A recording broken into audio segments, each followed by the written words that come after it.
Hi, everyone. John Michael Coppola here, and welcome to the Chicago Theater Makers Podcast, where we chat with the actors, directors, choreographers, designers, producers, music directors, lyricists, playwrights, and all the artists who make the Chicago area theaters come alive. We're so excited to have you here with us today. But before we get started, we just want to remind you to please like, subscribe to, and share this podcast with your friends and colleagues who you think would appreciate the conversations we're having. We'd be so grateful for your support in this way so we can continue to bring these stories for years to come. Thanks again for being here, and now, curtain up on today's episode. Today's guest is a Chicago-based cellist and theater artist who graduated with honors from Roosevelt University Chicago College of Performing Arts with a Bachelor's of Musical Arts degree in cello performance and arts and public policy. As an actor, he has appeared in such varied shows as High Fidelity, Bear, a pop opera, Fun Home, Triassic Parq, Godspell, The Addams Family, Les Misérables, and Urinetown. As a cellist, he has played with orchestral ensembles and indie folk artists worldwide, and here in Chicago has played cello for many productions with companies such as Music Theatre Works, Porchlight Music Theatre, Marriott Theatre, and the Goodman Theatre. His solo show, Nervous Breakdown in G Minor, has been seen at the Den Theatre, Theo Cabaret Theatre, and the Winnipeg Fringe Festival. But this weekend, July 17th through 19th, you can catch it as part of Steppenwolf's Lookout series. For more information and tickets to Nervous Breakdown in G Minor, please visit the link in our show notes. I hope you enjoy my conversation with today's guest, Lewis Rawlinson. Now let's go to the top of the show. Hi, Lewis. How are you? I'm doing well. Thank you so much. I'm so thrilled to be able to speak with you today. Oh, I'm glad that you can join us here. You may know that we have a little tradition here, and that is that we'd like to ask all our guests to tell our listeners at the very top of the show what your first theater experience was. Sure. I love thinking about this. I have a bit of family lore that my family likes to say my first theatrical experience was actually when my mother was 8 or 9 months pregnant with me. They went to see a national tour of Phantom of the Opera. Okay. And when the iconic organ came in, I guess I went crazy in the womb, kicking, punching, like, let me out of here. I want to see what's going on. So the family lore was that was formative, that I apparently was, receptive audience member in the womb to Phantom of the Opera. And then thinking about it otherwise, I think children's theater was big for me. I grew up in Montana. So the Missoula Children's Theater kind of tours throughout Montana, and these small towns that don't really have access to, certainly big productions and professional theater, they get school experience devising work and doing these creative kind of theater games. And that was something that I really gravitated and responded to as a kid.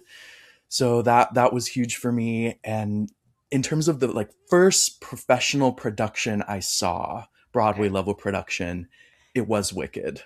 It was Wicked, a national tour of Wicked when I was in high school. Amazing. And I think that's kind of the perfect first Broadway musical to see. I mean, just the vocal performances, just how theatrical, just all the stagecraft, the score is so massive, the end of Act 1, I think seeing that's kind of the perfect first Broadway show to see. So definitely that opened my eyes and really excited me at the time. So those are a couple of the firsts, I would say, the bullet points there. Yeah. Those are all great. And I have to tell you, we are now in season 3 of our podcast. We're nearing, it's got to be near to 100 episodes. Amazing. Yours is the very first pre-birth first theater experience we've ever had on the podcast. So congratulations. I love that. Wonderful. a first for you and a first for us. So thank you for sharing that. Yeah. So now let's take it back to the beginning. I usually tell people, let's go back to the beginning here about where you grew up and all your training. And you really threw us back to the beginning, but let's go on from there. You were born and then you grew up where, and you got your training where. Give us all that good stuff. Yeah, of course. So I was born and raised in Montana. And sort of the first, training really, I would say, actually came from my mother. So she's an opera singer and kids music teacher. And so the first experiences I had with music, sitting at the piano, matching pitches with my mom before I could walk, just like really music ingrained into my upbringing and underscored all of my childhood, and performed in her vocal, kids performance classes. So that was just so naturally a part of how I grew up. And yeah, I from there picked the cello at age 9 through my public school system. And it quickly segued from like singing, acting, dancing, the love of that, to, oh, wait, this instrument is very exciting. I excelled and just grew into loving it very quickly. And so I shift gears and lanes to pursuing classical cello performance. Okay. And that from like age probably like 12 to into college, I did that exclusively. So no theater, no singing. It, I think, was a little bit of like trying to carve my own path away from that. Like, my mom and my upbringing was so tied to theater that then I found this thing that I was the first string player in my family. It was new, it was exciting, and I felt like it was mine personally. So I started a classical conservatory program right out of high school. Paused that because then I started feeling the urge to like bring back the contemporary music, the theater. And I was like, where is there space for this? How can I integrate this into maybe honor more parts of myself that I felt like weren't being recognized in a classical only program? Okay. Ended up pausing that and reconnected with theater, did sort of the non-equity theater hustle for a while. And then once I was in Chicago, I finished my classical cello degree at Roosevelt at CCPA. Mm-hmm. So I've had sort of classical cello training for sure through the conservatory model. And then my theater training as an adult has really been like that on the job training of, I didn't go to school for theater, but I think I've worked in a variety of spaces and with incredible directors, mentors, that, the hands-on experience of learning the tenets of performance and, being able to access the storytelling and emotion that I utilize in my cello performance. I channel it with words in a different way, but it's all under the umbrella of, I just love telling stories, whether it's words, acting, dance, music, all of the above. I love engaging in storytelling. So that's the little overview, I suppose. I love hearing the stories of people who didn't go to a traditional university setting or conservatory setting for theater, because I did not do that path either. Oh, interesting. I basically did community theater my entire life, and we had the community theater where I grew up was really wonderful in that it had former professionals who were directing and choreographing the shows and had gone into other careers that were arts aligned, but not doing the arts professionally from acting or singing or directing, choreographing on the professional level. So they would do it in community theater. So these are the people that I learned from.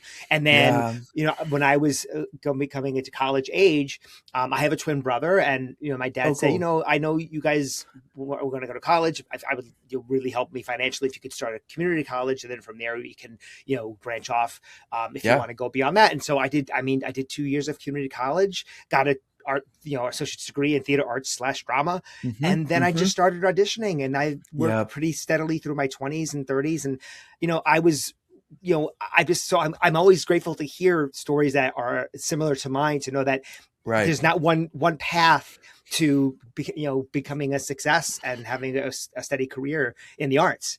That's right. Yeah. So it's just, I thank you for sharing that story, but I do want to point out one thing, and I'm curious, you mentioned that you took a pause in high school to maybe go back to some of your theater roots. Did seeing Wicked spark that for you? Because that was around the same time you saw Wicked. I think you said it was in high school. Yeah. Right? So Wicked was in high school. And I think for sure, I was thinking about this today, that like, what were the dots that connected to once I was in college?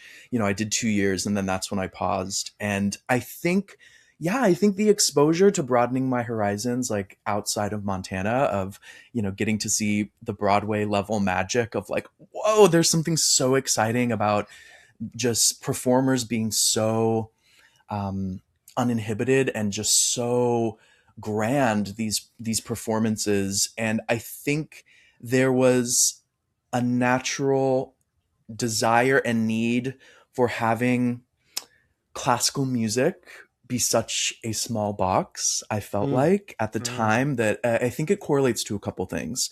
Coming into myself as a queer person, wanting to express myself in fashion and just being more authentic to my mannerisms. Like when I play, I'm very physically expressive, and I started getting pushback from professionals of like, don't wear those shoes, don't wear this, something that maybe has a little more sparkle, or even my movement being like, you need to conform to an ensemble, you're distracting.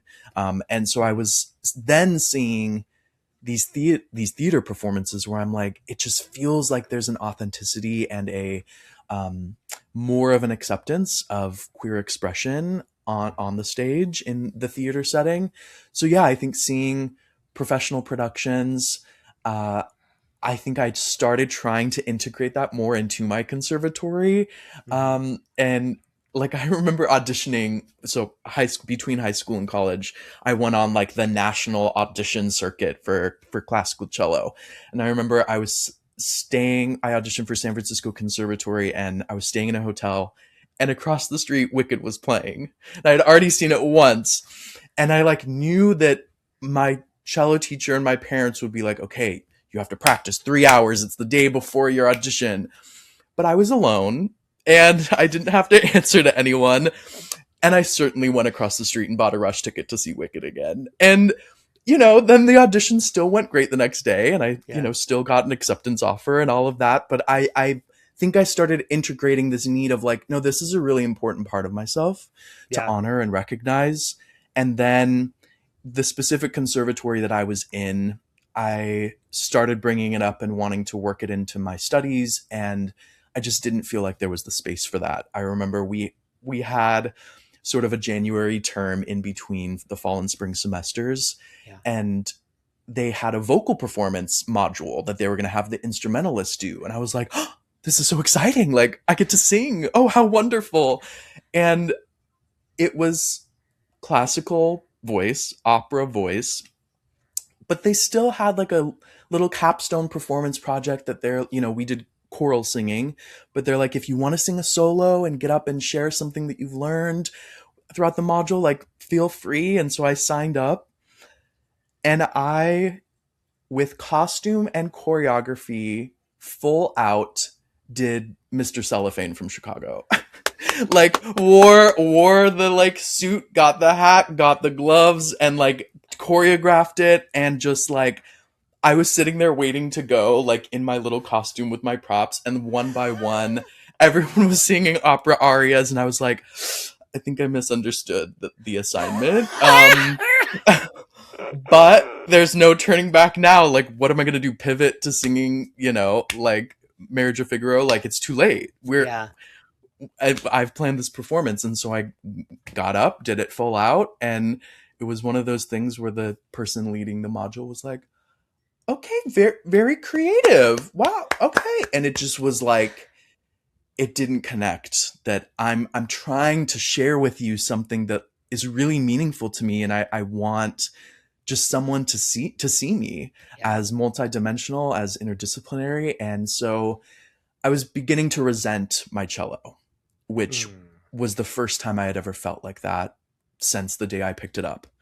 And I didn't like that feeling, of feeling like, because I had accepted a certain path, that I had to sever parts of myself that I was not comfortable doing. And the reason I was having to do that was my cello.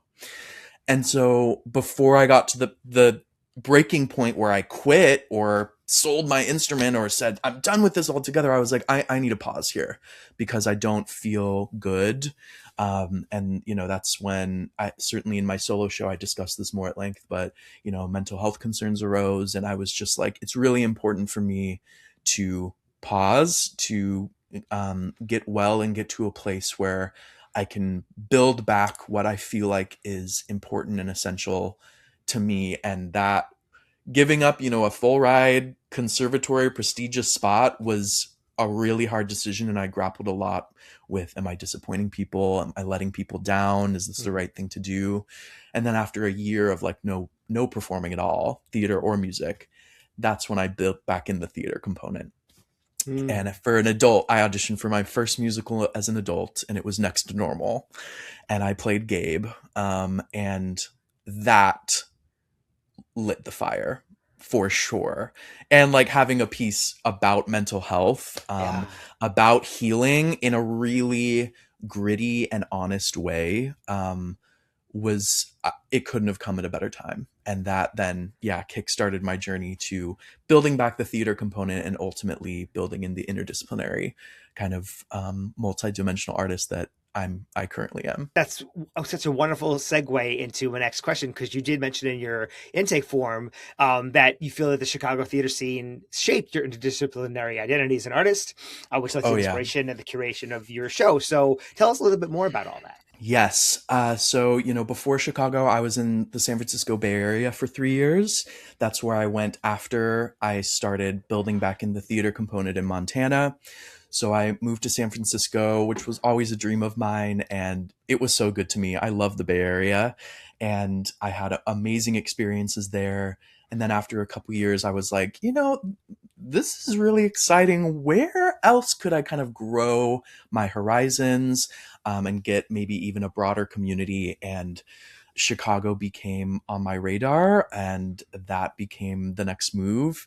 And once I got here, it started with the storefront non-equity theater hustle. And immediately I found people that were just interested in the creativity, the forging new paths, pushing boundaries with not only the type of programming and new work development, but doing a show in an unconventional way, putting it somewhere site specific, doing it immersively, just flipping the script in some way to create these like singular, only in Chicago type performances.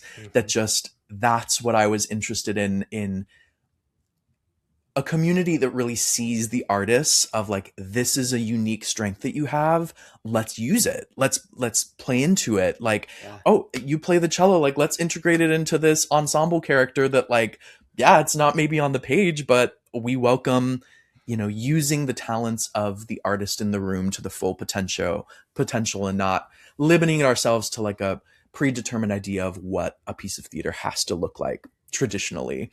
So that was very fulfilling as someone who I feel like had been running up against those barriers or those walls of like, oh no, we don't do it that way. Like, this is the tradition and we have to stay within these confines. I think Chicago is largely interested in kind of breaking open those barriers.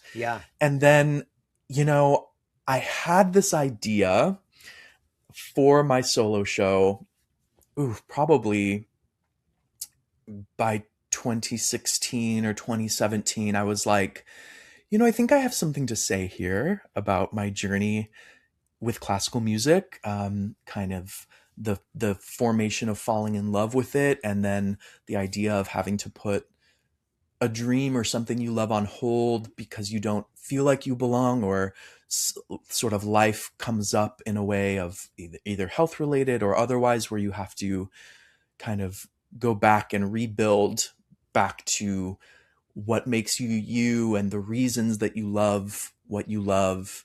I was like, I think that there's something here. There's a show somewhere in this. I would love to find a way to tell my story, but I wasn't sure. And, there's also topics of identity and my journey that are difficult to talk about, just topics in general. But then I was like, how would I perform my own life? Like, that seems, like a big task, or a little bit scary, a little bit vulnerable. So I just kept thinking about it and kept kind of visualizing it and playing it out in my mind for several years. And then it wasn't until I saw David Cale's piece at the Goodman, We're Only Alive for a Short Amount of Time, which is a solo show with live music, autobiographical. And, he's the only actor and singer. And then he had a chamber orchestra behind him doing original songs about his life.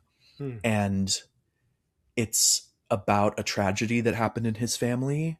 And on paper, it might seem, like an upsetting or hard to talk about topic, but it was the most life affirming, uplifting, hopeful piece I had ever seen.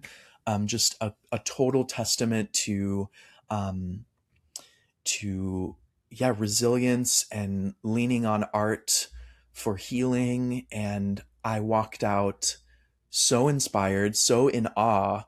And in that moment, seeing a challenging topic autobiographically explored with music, I was like, I no longer have to question if there's a place for my show, if my idea is valid, if it's possible. I spent so much time fixated on like, is this even possible? Would anyone like this? Is this, I just don't know what to do with it because I hadn't had that confirmation of your idea is valid. It's possible. Don't worry about it. Just start it. Start writing.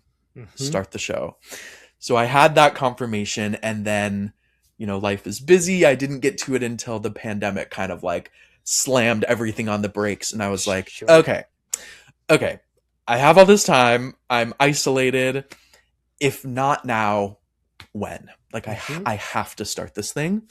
Yeah. And so I got to writing, and I found, I wanted some guidance on, I have these varied skill sets from, my cello performance, from acting, also being like a speech and debate kid, I feel like came in handy with like interpreting characters, embodying different voices, mannerisms, people as like a solo performer. I felt like that was going to come into play. But yeah, I found through the Chicago Dramatists, I found Arlene Malinowski, who just seemed like a perfect coach who's doing solo show work about mental health and identity. And so, yeah, I started doing some coaching sessions with her about the tenets of solo shows and exercises to get the juices flowing. And that began the writing process that led me to where I am now, with a couple years of writing and doing workshops. And yeah, I just feel like this whole path, all of those things,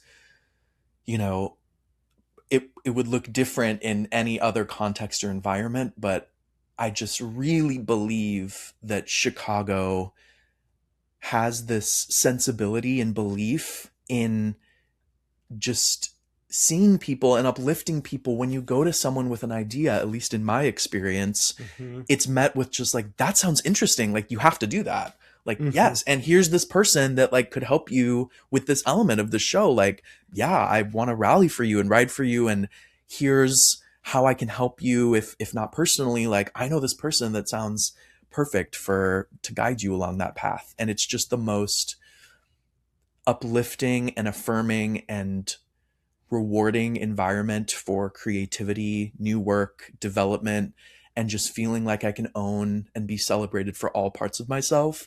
And that's just always what I've wanted in a home, in a creative environment. So I owe the world to landing here and meeting the people that I've met, being encouraged by so many people along the way. Yeah, it's just, I'm so thrilled to be here and be a part of this community. I have to agree. There's obviously a healthy level of everybody wants to do well. Everybody wants their show to get Jeff nominated, let's say, or get good reviews by people like Chris Jones. But at the end of the day, Chicago really is such a supportive community where someone knows someone else somewhere. Oh yeah. And if you come with an idea that person may not be able to help you with, they know somebody who can help you and are more than happy to share that resource. Exactly. So I'm so glad to hear that was your feeling, and that's why you felt that this was a good place for the launch pad of your show, which let's talk a little bit more about it. So it's called Nervous Breakdown in G Minor. You're doing it at Steppenwolf Theater's Lookout series, which I know that's something fairly new for them. So I want to first learn how you got on their radar to have it produced there for a weekend. Yes, definitely. So the Lookout series is so exciting. And I've had so many impactful experiences being an audience member at Steppenwolf that I'm pinching myself and so thrilled that I get to present something, in their venue, and just so unbelievably grateful to be bringing something that's, so personal to me and important to me, through their doors.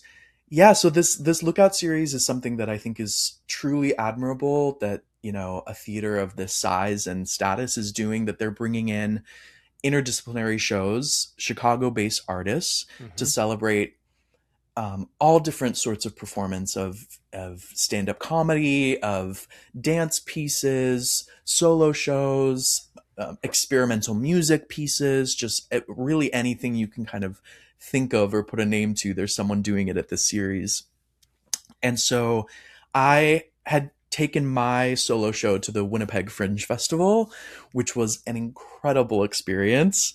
Just so welcoming, so creatively important to run the show, perform it 8 times in a short time frame, to just get that repetition, get that audience feedback. It was a huge step forward in my creative process with the show.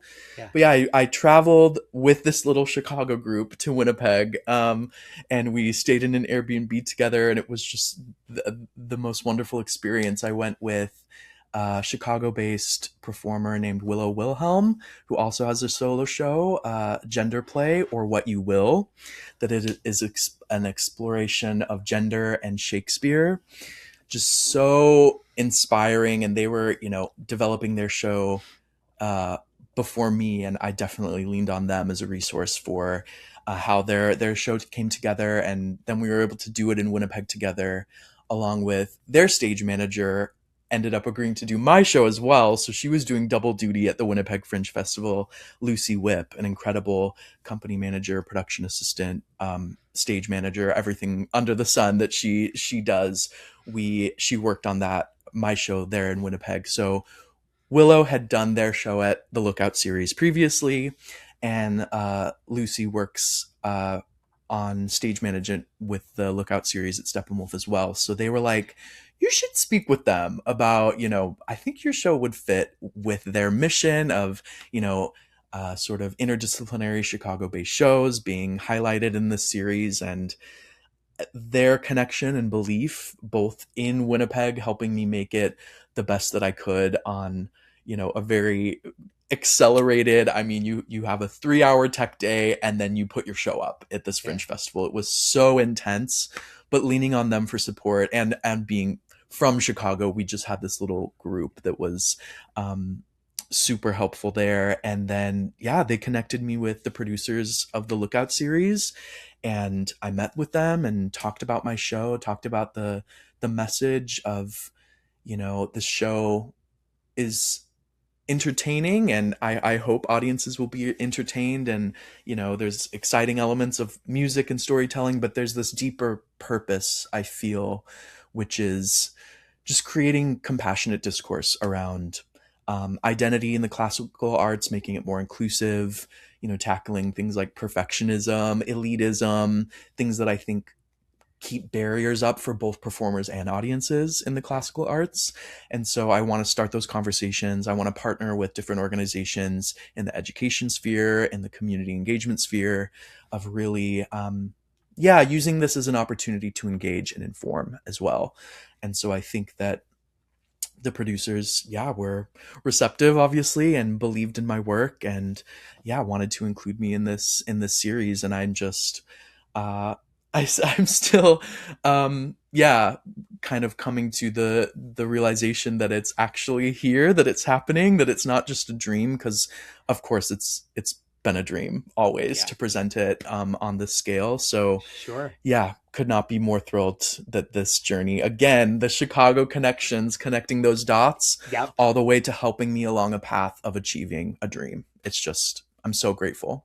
Congratulations. I mean, it is such a testament to not just your belief in the work itself, but you're putting it out there and meeting the right people at the right time. There's that saying that luck is when preparation meets opportunity.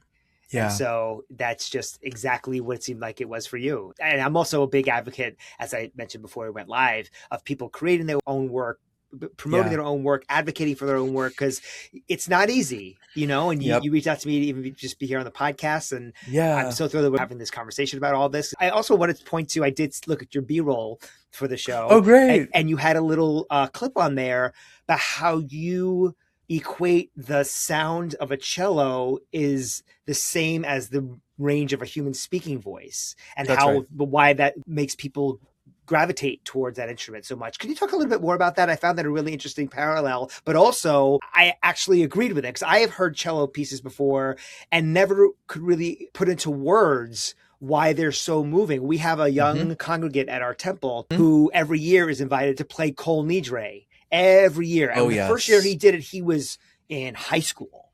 And Yes. you were talking about like his expression and just like Yes. not just musically expressions, but his physical expression. I mean, his parents sent an email like thanking the congregation for allowing him to be there, and I replied back saying, "You must be so proud of your child because it was such a moving piece."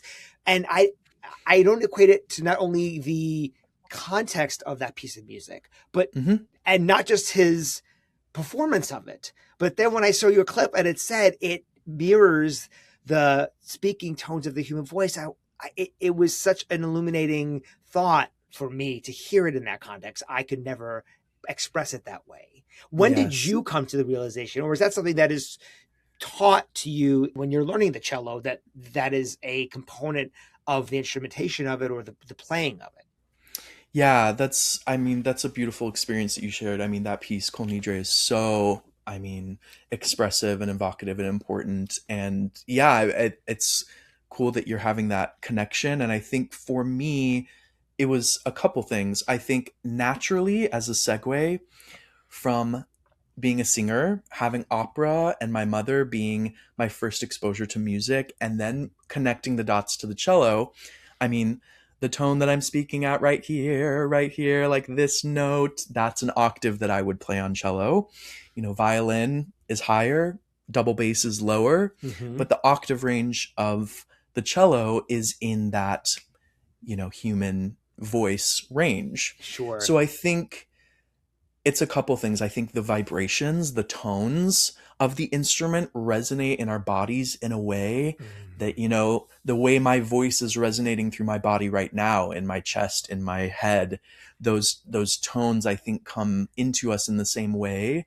But then it's also the way the composers write for the cello because of that quality, that the solo repertoire, the lyrical quality of the solo repertoire is so evocative and passionate that you hear people all the time when I meet them. Oh, I play the cello. They go, that's my favorite instrument. I mean, the most common response, that's my favorite. Oh, I love the cello.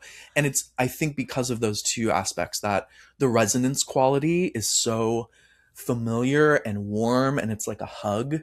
Yeah. And then just the pieces that are written for cello we're just so spoiled with the repertoire being so beautiful.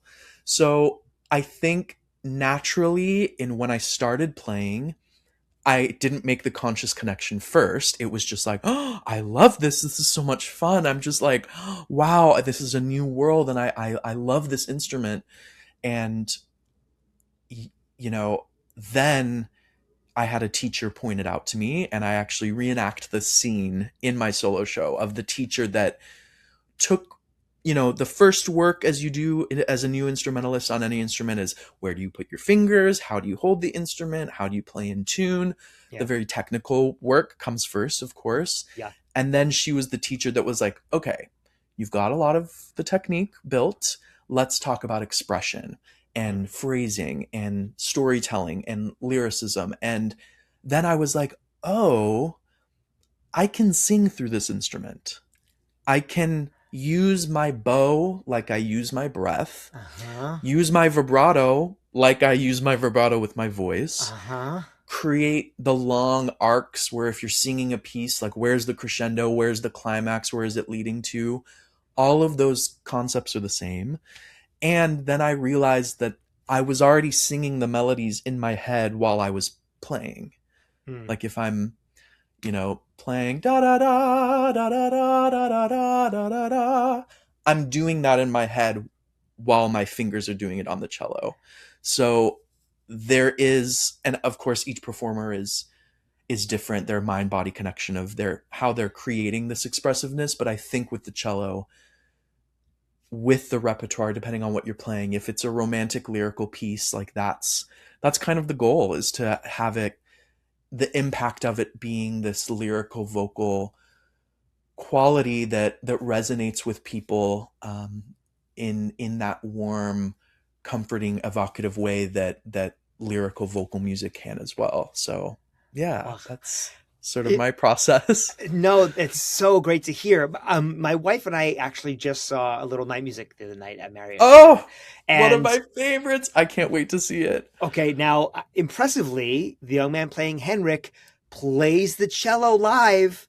I Yes. was so blown away by it because every other production I've ever seen, it was totally faked. But now that I've got this sort of additional knowledge of the cello being so evocative of the human voice, makes a lot more sense of those runs that not only does he Oh sing, but then yes. is echoed later on when he's holding the long note that he's playing. 100%.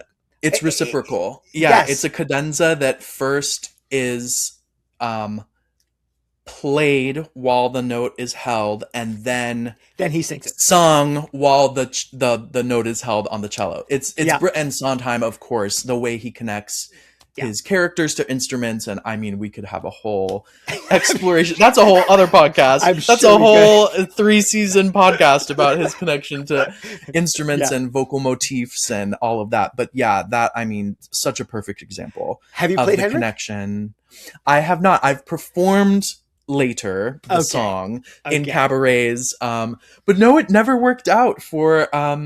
the timing, the age, the right, of a couple opportunities to explore, but never worked out. But I certainly have the song in my pocket and love to bring it out for cabarets and fundraiser Auditions? performances, Do you ever things do it like for that. auditions? Yeah, I have. Yeah. Yeah. And I like to do, I whenever I can play and sing in an audition, I strive to.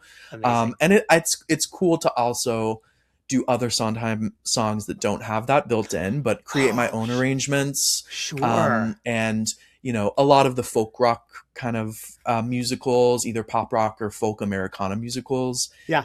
I have songs that I've arranged for cello and voice that I love to sing and play. So that's a skill set. Oh, combining those. I have to ask, what's your favorite arrangement for an audition that you've ever created for the cello that didn't exist before?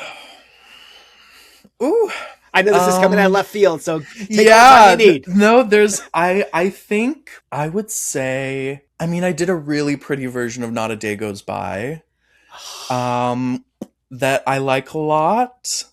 And then I've done, I think there's a folk song. I think my other favorite would be a Damien Rice song, a folk artist, The Blower's Daughter, that just, it's a really nice trade-off of that sort of same idea of I sing a sort of set of notes and then play a set of notes. It's a call and response, which I think works really well for playing and singing. So yeah, Damien Rice, The Blower's Daughter, I think would be another one that I really enjoy, because it's like, it's hard to be active with voice and instrument at once. And so it takes a lot of, because when they're in counterpoint with each other, you want to gravitate towards literally. so you start like singing what you're playing or playing what you're singing, and you're like, no, they're different. So I have to find ways of doing a repeated sort of accompaniment figure on the cello if I'm singing something more active, and then leaving space for them to kind of call and respond to each other. But it felt like learning cello for the first time, to be honest. When I started singing and playing at once, I was like, why can't I do it? Oh my, yeah, it was a process, and you have to have a mental compartmentalization of like, this part of my brain is doing this thing and this part of my brain is doing this thing. But oh gosh, I can't. Really rewarding. It's very fun. I'm really fascinated by that whole idea of playing and singing at the same time, because it's not a talent that I'm ever convinced I can. I also don't play an instrument, but to try and do both at the same time, to me, is something I marvel at. Anybody, especially someone playing like a percussive instrument, like the drums, like Phil Collins, like how he does that. I don't know. I'm and they're using their feet too. They're using their feet on the. So all just like, and singing. Yeah, that's super impressive. Wow. What are some of the biggest lessons you've learned in your career? Wow. I think the biggest lesson, and one of the themes, the overarching themes of the show, is the power in carving your own path and taking the autonomy back for yourself to really insist on pursuing the things that fulfill you and inspire you. I think it's really difficult when you have sort of the path that's been handed down to you that you didn't necessarily create or co-sign, of like, this is your education model, this is your professional model, and this is the only way you'll achieve success. Because I think there's this scarcity mindset about the arts in America that it's like, okay, if you're gonna do this, this is the only way you're gonna be able to make money, have success. And I think, of course, that people following that path, some break through and have very happy, fulfilling careers. But I think for people who don't fit the mold in some way, whether it's through their identity or their creativity, the things that they want to explore in their art, I think the biggest lesson is to celebrate my differences, to recognize, no, I don't fit the mold in this way. That makes me unique. That makes me me. That makes me special. Celebrate those differences, explore them, give time and space to them, and allow sort of the scary, the vulnerable path of like stepping that 1 foot out of the box, off the path that was handed down to you, to find your own way. And that's what's led me to, Steppenwolf. That's what's led me to be able to present my work in the way that fulfills me. And I have to say that when I was on the path that was, given to me or told to me, there was a tremendous amount of pressure, of self-criticism, of that cognitive dissonance of like, I know that I'm different in this way, but I'm trying so hard to conform or mold myself in this way, or I'm just so stressed about being perfect, about appearing like everyone else. And, every performance I did, no matter how rewarding or successful in whatever metric you use to measure it, there was always this level of self-criticism, of walking off the stage being like, that went well, but this and this went wrong. And, kind of kicking myself for that, because the pressure to be perfect was so intense. Yeah. And doing my solo show for the first time, and it was a reading, I had script in hand, didn't have, the full lights and bells and whistles of what I had in mind, but I felt so free. And I felt, for the first time ever, I walked off the stage, and I certainly made mistakes. I lost my place. I had to find my place on my page. I did a different blocking than I had planned to. It was not perfect. But I walked off that stage completely clear-minded, completely content, no negative self-talk, no criticism. And not to say I wasn't going to challenge myself for growth and to keep working on it, improving, but no kicking myself. No, I was like, I'm so fulfilled, grateful, and at peace with what I just did, because it was completely me. It was completely using all the parts of myself. I created my own environment. I created my own rules, my own setting to explore and be creative. Yeah. And that's what I would empower, whatever it looks like. I think that's what I would empower. And that's the biggest lesson that I've learned throughout all my facets of genres and venues and performance types. I think this culmination of bringing it all together and creating space to be fully myself as a person, and my identity and my creativity, that's the biggest lesson, is take the power back to find a way to create your own space, to honor yourself and your work. And that's just going to be the best feeling, and the potential for personal growth and artistic growth once you do that is, it just can't be measured. Yeah. I'm so happy for you. This sounds like Thank you. such an incredible journey that you're on, and congratulations with this next step for Nervous Breakdown in G minor. I hope that it has a lot more opportunities to be produced in the future for you. Thank you. For our guests that are listening who may want to follow you on social media, do you have a social media presence they can find you at? Yes, definitely. So you can find me on Instagram. It's at Lewis Cellist. My first name, Lewis Cellist. Also, my website is my first and last name, lewisrawlinson.com. And tickets are on sale now at steppenwolf.org for Nervous Breakdown in G minor. It's going to be July 17th through 19th. And we will definitely have a link to the tickets in our show notes, as we always do, for easy peasy purchasing power for our people to just go over there and click it and get the tickets to the show. Anything you want to add before we wrap up, Lewis? I just want to thank you for this conversation. I mean, I love what you're doing with the show of uplifting these voices.